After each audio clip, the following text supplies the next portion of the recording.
ഒരു ഉമ്മയും ഒരു കുഞ്ഞിന് ഗർഭത്തിലിരിക്കുന്ന കുഞ്ഞിന് പ്രയാസമുള്ളത് ചെയ്യരുത്. ഹബീബിന്റെ ഹദീസാണത്.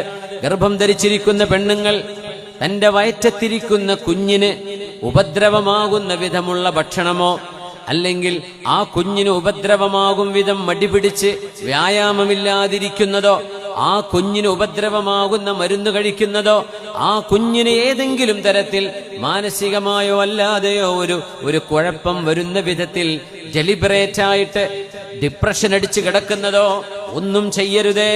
ലാ തജിനി ഉമ്മുൻ അലാ വലദിൻ, ഒരു ഉമ്മയും ഒരു കുഞ്ഞിന് മേൽ അതിക്രമം ചെയ്യരുത് എന്ന് പറഞ്ഞ ഹദീസിനെ ഗർഭാശയത്തിലിരിക്കുന്ന കുഞ്ഞിന് പോലും ഒരു ഉമ്മ പരിഗണന കൊടുക്കുകയും ഗർഭത്തിലിരിക്കുന്ന കുഞ്ഞ് ജനിച്ചു പുറത്തു വരുമ്പോ ആ കുഞ്ഞിന് ഒരു വൈകൃതമുണ്ടാകത്തക്ക വിധം ഉമ്മയുടെ ഒരു ഇടപെടൽ കൊണ്ട് ഒരു പ്രയാസം ഉണ്ടാവരുത്, അത്രമേൽ ശ്രദ്ധിക്കണമെന്ന് പഠിപ്പിച്ചു നബി തങ്ങൾ സല്ലല്ലാഹു അലൈഹി വസല്ലം. അതുകൊണ്ടാണ് ഉമ്മമാർ പോഷണം കഴിക്കണമെന്ന് പറയുന്നത്. ഗർഭം ധരിക്കുമ്പോൾ അവർക്ക് ഗർഭമുണ്ടെങ്കിൽ ആ കുഞ്ഞിന് ആവശ്യമായ പോഷകങ്ങൾ കഴിക്കണം.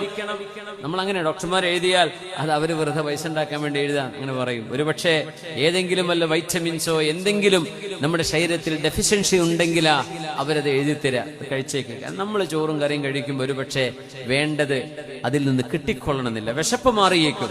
പക്ഷെ ഒരു കുഞ്ഞിന്റെ പോഷണത്തിന് ആവശ്യമായത് കിട്ടിയില്ല എന്ന് വരും. വെറുതെ നമുക്കത് വാങ്ങിക്കാൻ പറ്റും, അതൊരു ഉപദ്രവമുള്ള സാധനമൊന്നും അല്ല, ബോഡിക്കും കുഞ്ഞിനും ഉപകാരമുള്ളതാണ് എന്ന് ബോധ്യപ്പെടുന്നതെങ്കിലും നിർബന്ധമായും കഴിച്ചിരിക്കണമെന്ന. എന്തേ?